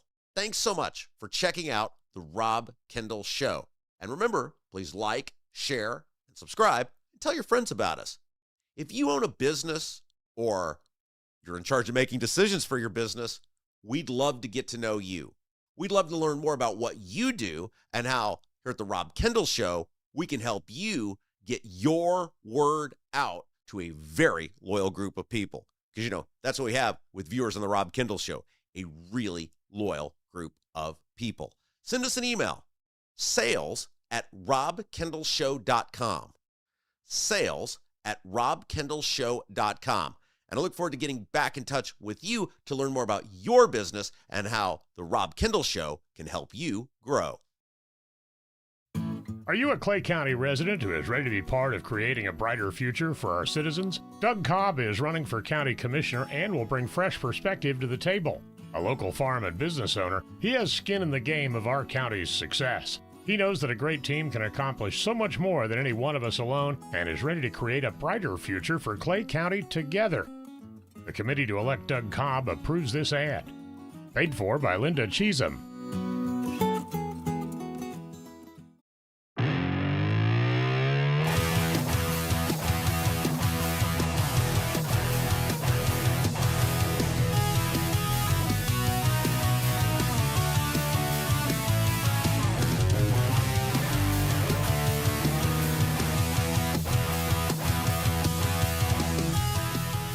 Hey guys, welcome back. Rob Kendall Show. Don't forget the website, robkendallshow.com. Don't forget @RobMKendall on Twitter. If you haven't, please subscribe to the show. If you're listening to us on your favorite podcasting platform, even if you're not a YouTube person, just give us a quick subscribe. Really helps us out as we grow the program. And at robkendallshow.com, robkendallshow.com, you got the live link, podcast, link to all the podcasting platforms, transcripts of the show each day, some of our favorite segments of the show, and we got the support button up there. If you're like, man, I just love what you do, want to kick in a few bucks to help you guys go to Wendy's today, whatever you want to do, robkendallshow.com, robkendallshow.com. Time for everybody's favorite portion of the show. The one, the only, producer Jason joins us now to read his favorite YouTube comments of the day. There we go. How we doing, Rob? Great. All right. It's a lively crowd today. There we go. Got to get my audio set there. All right. Kind of a manual thing going on, but here we are. Great show today. Great show. A lot of comments. Yeah. People getting fired up. Oh, yeah. What were some of your favorites? Some of my favorites. The first one, we're kind of going chronologically here because I can't really, do a whole spreadsheet. Just a reminder, the incentive to subscribe to the channel, that gets you into the YouTube chat. Yeah, you do have to subscribe, which is why it's probably more tame than we might have anticipated. But, if you're going to step up to the plate. Yeah. It's not like you can't just use a fake name anyway. Right. But you got to subscribe and give us something. First comment from Spray Jockey. That's his name? That's what it says. Okay. I'm surprised the bumper music isn't Bruce Springsteen. Well, the reason on that is we don't get struck down by YouTube. I told Rob that, and he believed me. All right, so you all owe me out there for that one. The show is more fun than a root canal. 100% love it, says Jack the Libertarian. That's awesome. Couldn't figure out if that was a slight or what. Well, we'll take it. But he also added, I would love to see Rob run for governor in 28. So I assume that he is a fan. Okay, here's what we said at the comedy show. I got asked about this. I get asked about this all the time. $10 million. $10 million. Is that all it takes? That's the bounty for me to run for governor. We need $10 million.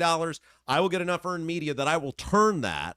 Look at what we did here with like next to no money. Look at what we've created Just here. think if we had $10 million. Look, dude, like you multiply that. You'd have a different producer, would be my guess. Look, Jason and I have done this our whole lives. We take no money and we turn it into something good. If I had $10 million with the earned media I would get, I'd be able to turn that into $100 million. Like if I could raise $10 million, it'd be the equivalent of Braun or whoever else getting $100 million, and I'd be the governor of the state of Indiana. But I ain't doing it without 10. Here's the other thing I said. If I got $3 million, like if just some uber rich person said, already 70% cut already. Well, no. If I got $3 million from let's just say some rich benefit, some rich guy who's like, I want to watch the world burn. And by the way, this would totally be worth $10 million of enjoyment. You would get, if I had $10 million, you would get $1 billion worth of enjoyment. See, I think I would bury $1 million of it in case you lose. That way you've got something. I think that would put you in prison. No, you got to do it the right way. You wouldn't be a good politician at all, Rob. I was not a good politician. Okay, but my point is, I could raise the additional 7 if someone would give me 3. I'm very confident that if people saw this guy has $3 million, we could raise the 7. So we need $10 million. That's the number. Takes money to make money. That's right. All right. And Carol agrees. Rob would be a great governor. That's right. All right. Let's get off that.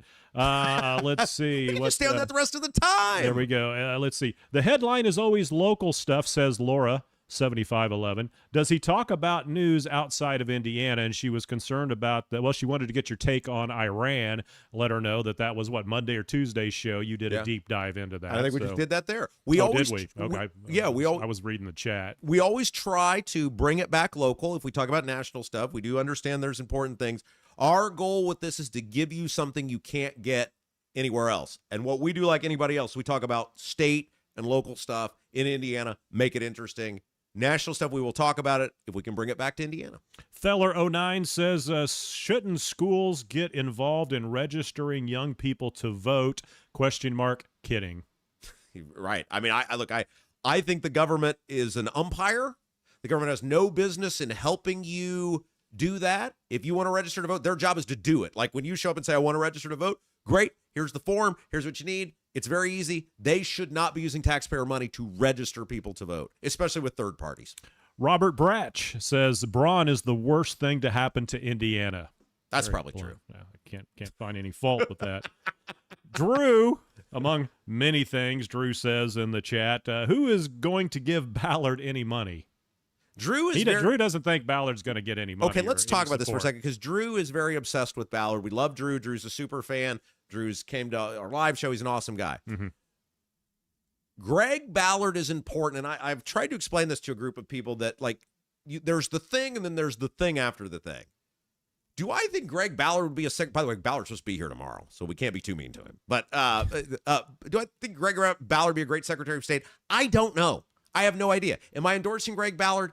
Absolutely not. Am I going to vote for Greg Ballard? I don't know. I don't even know who the nominees are going to be.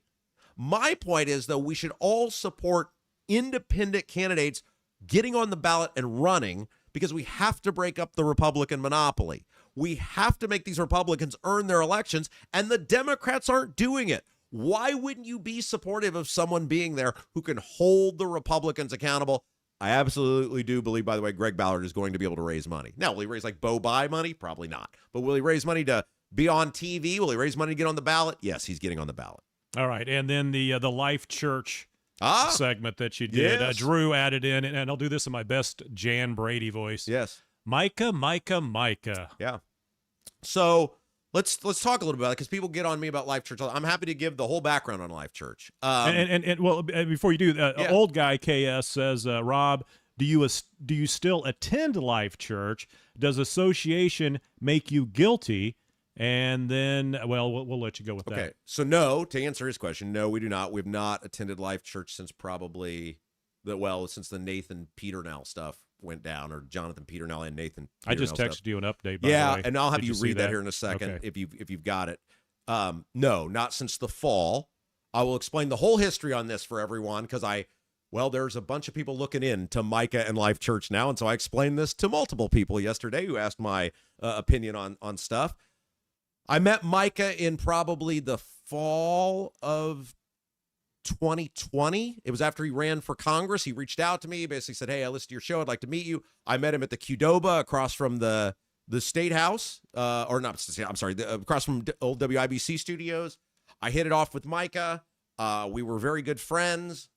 And look, one of the things about con men is they are phenomenal at figuring out what you need to hear. Like I encourage everybody, go watch the American Greed series. It is a phenomenal breakdown of who con men are and how they operate and how they get people. And they're great at it.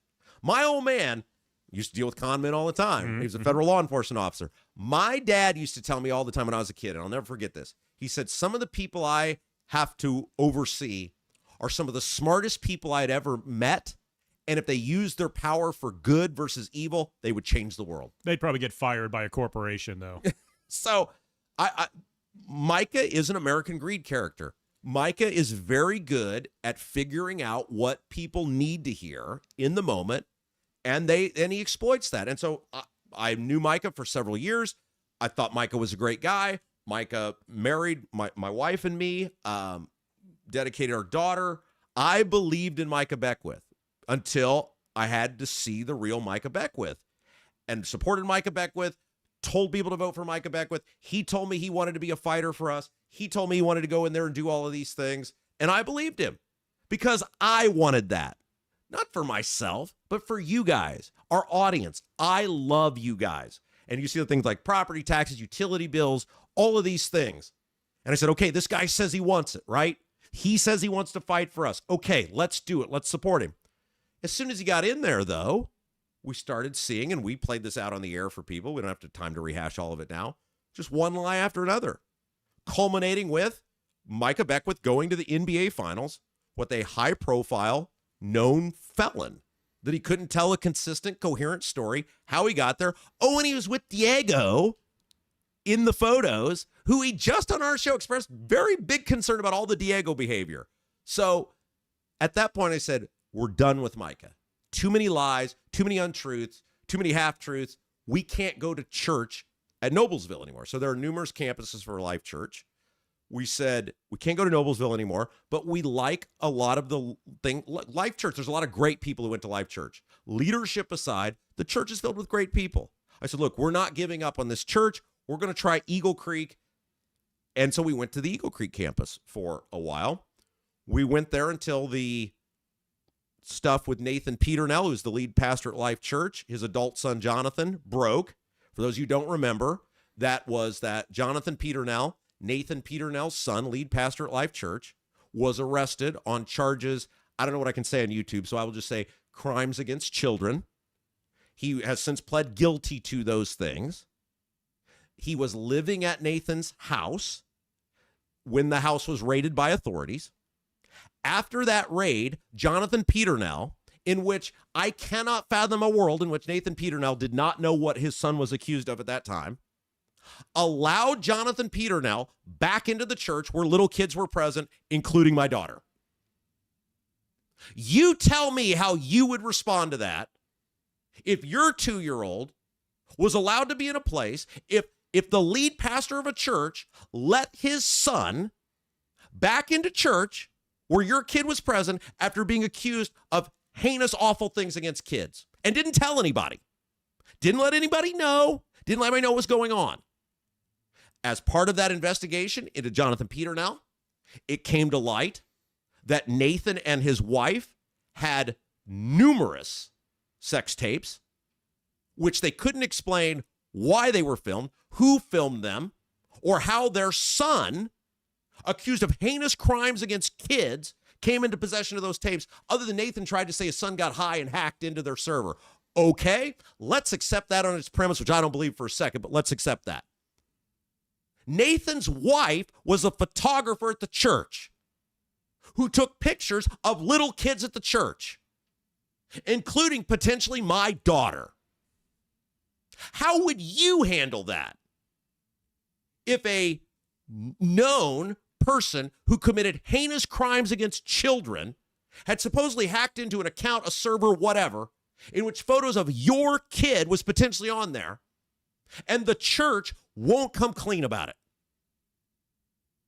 Apparently, the church, Assemblies of God, felt strong enough about it that Nathan has taken, is it a sabbatical? What do you call it? You got the image there that you sent got me? it there. I don't read stuff. I They just send it to they you. don't call it a leave of absence, but he's out. He's out. He's gone. Probably not permanently. And you know who took his place? Is being in charge of the church? His brother-in-law. and his sister is a major player in the church. So nothing's going to change there. Nothing's going to be different. He's going to hold out until he hopes that he being Nathan, he hopes people forget about it, and then he's going to come back. And the Assemblies of God is allowing him to do that. Oh, by the way, the final straw for me was when Assemblies of God sent an executive to Noblesville. I watched it in real time. I believe the guy was the superintendent to address the issue. And you know what he did? He compared Nathan to Jesus. And anybody who was asking the questions I was, like, hey, how did this hyper dangerous individual get access to your stuff? And was my kid exposed to that? Photos of my kid exposed to that. Was my kid exposed to this guy at the church when you didn't tell anybody? You know what he compared me to? The doubting disciple. Nathan's Jesus, sex videos are us, is Jesus, and I'm the doubting disciple for wanting to know if my kid was exposed to that. So yeah, I'm really pissed off. I'm really pissed off because I feel I was lied to, I was deceived, I was betrayed, and I'm pissed off not only at Nathan, but also Micah, who won't say anything about it publicly. His best friend, his podcast co-host, oh, and by the way, Nathan and Micah, deleting select old podcasts of their Jesus, sex, and politics podcast. No explanation on that either. Yeah, I'm really pissed off about it. And if you had a kid that was at that church, look, if you went to that church, and it's not just me, there's been a mass exodus of people from Life Church, and everyone should get out of that church. Those people are frauds, they're phonies, they're manipulators. And if you had a kid that went to that church, a small kid, you would be, I would hope, if you're a parent worth anything, you would be just as pissed off about it as I am. Okay. All right. This light chat segment certainly took a dark turn there. Well, you knew when you gave that to me I was going to do that. Wow. Okay, so to change the topic completely, how about an anti-toll rally at the State House, C. Mills? Oh, jeez. Come on, Rob, you're good at putting this together. Maybe you get a meet and greet with a governor. Maybe he'll roll up his sleeves and say he's going to fight on the There tolls. you go. I totally support somebody doing that. I think I might even go to that. Oh, you're just going to go as a Yeah, no, I'm not organizing anything anymore. We don't endorse anyone anymore. mhm. We don't support publicly anyone anymore. Like, we don't tell people to vote for somebody anymore. We're done with that. All right? We're out. Okay, well, it was just suggested. But I so- will go to the rally Okay, well, there we go. because I don't want blame for anything anymore. I'm Right. done with people blaming me for everything. Yeah, If you don't try to help, you can't get any blame. There we go. Mr. Shepard says, I'd never heard of Bramwell Mackay until Rob, headquartered like a mile from me. Bramwell Mackay, fabulous sponsor of Rob Kendall Show. Find them at bramwellmackay.com, BRAMWELLMCKAY.com. And you can also find our other fabulous sponsor, Vent Savvy, VENTSAVVY.com. Okay, just a couple more because we did take a detour there with the whole Micah thing. You knew when you said that to me I was going to do that. I learned my lesson, Mr. You've Naive. been around me 25 years, Nicholas you know. Kurtz, Capital Chronicle is the best in the business. Can't argue with that. Spray Jockey back again. Thanks, Nikki Kelly, for all your insights. And where else we got here? Let's see. Mr. Shepard, once again, it's not good to send a message to the tech industry that we don't want them here. The hysteria over data centers is way overblown. And we'll let you end with that. Okay, yeah. So we've talked about this. There probably are benefits to having data centers. The data centers and the government don't spell out what those are. If the data centers want acceptance from the public, first of all, they have to come up with, Look, they're making gigantic mistakes by going to the government before they're going to the people. Before they ever make any proposal to the government, they need to go to the people. You look at housing developments, commercial developments that do well in communities, it's where there's trust built before it ever starts the process. This is kind of like Brownsburg trying to get a pool. And Right. sliding that in. You know, you have to get buy-in from the public, and the public will give you buy-in potentially. Now, there's always going to be the NIMBY people, not my backyard people, but I'm not talking about them. I'm talking about the reasonable people in the middle who want the best for their community.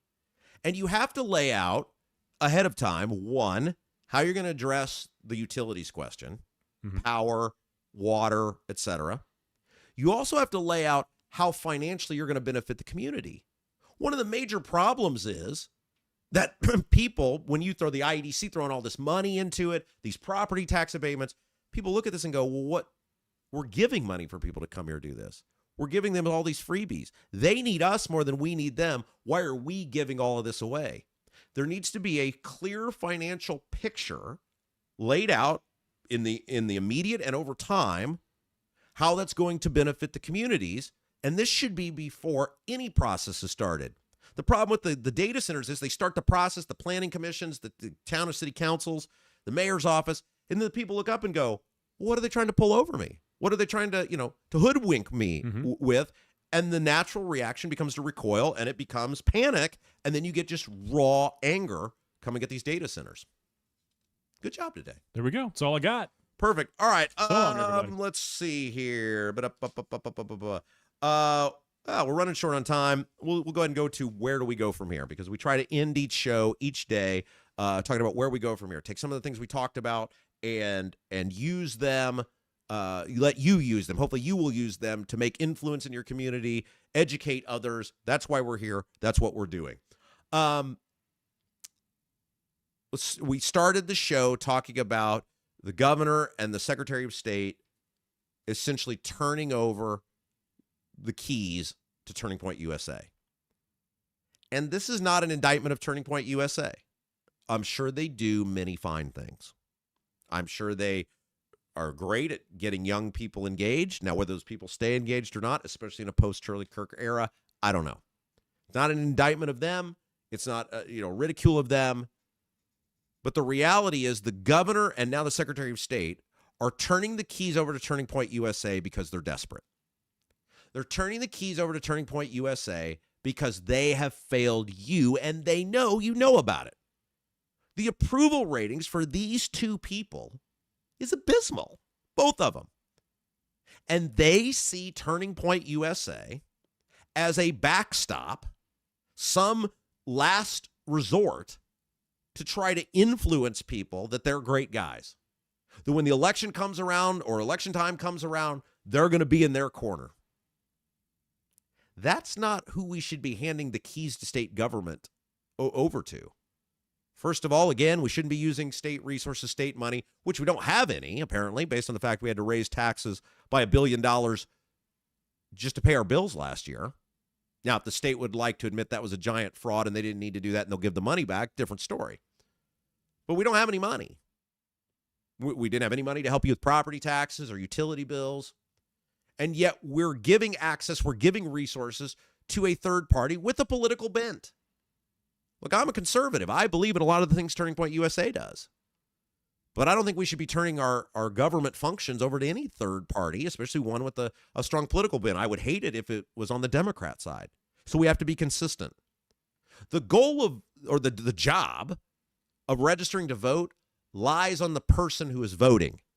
If you're old enough, if you're mature enough to cast a vote to decide who leads your city or your town or your county or your state or your federal government, you're old enough to figure out on your own how to register to vote. It's not hard. It's pretty simple. And these guys in this case are the governor and the Secretary of State are handing the keys over to this third party because they believe that come election time, they're going to have some magic bullet to help them. That should be concerning to all of us. The governor, the Secretary of State, they need to stand on their own merits. They need to stand on their own record. They can't do that because their record is about service to self above service to you. Diego Morales, we've laid that out countless times. That guy doesn't give a damn about you. Everything he does is for himself and to benefit himself. Mike Braun, look no further than what is his pet project going all the way back to his days in the General Assembly a decade ago. What was it? Mid-States Corridor. Who would that benefit? Him. The politicians don't care about us. And them bringing in some third-party group or handing access or influence over some third-party group, that should alarm every one of us because they're trying to make up for, they're trying to sway you, they're trying to deceive you from their own record that you don't like. Politicians need to stand on their own, and until they do that, we should not be bailing them out with outside groups with political bents coming in to save the day. All right, that is going to do it for us today. I want to thank everybody for joining us. Please, just a couple of reminders. Subscribe to the YouTube channel. If you haven't done it yet, hit that subscribe button. That helps us out so much. Please share the video. Please let people know we're out here. Check the podcast out. Like, share, and subscribe. That's the slogan on this program. We can't do it without you. Thank you to our sponsors, Bramwell Mackay, as well as Event Savvy. And we've also got people that say, what about Doug Cobb? He's running for county commissioner out there in Clay County. And we run his ads. If you're a candidate for office, we'd love to talk with you about how to get your message out to a wide group of people. We are open to all the candidates. We don't accept based on political party or whatever. If you want to get your message out, we are here. We are capitalists here on the Rob Kendall Show and the Rob Kendall Show Industries. So get a hold of us. sales@robkendallshow.com. sales@robkendallshow.com. We'd love the opportunity to talk with you. People don't believe it. You send them an email. You get a call back from me. You get an email back from me. And we'd love the opportunity to get together with you and figure out, and this is our goal, figure out how to grow your business.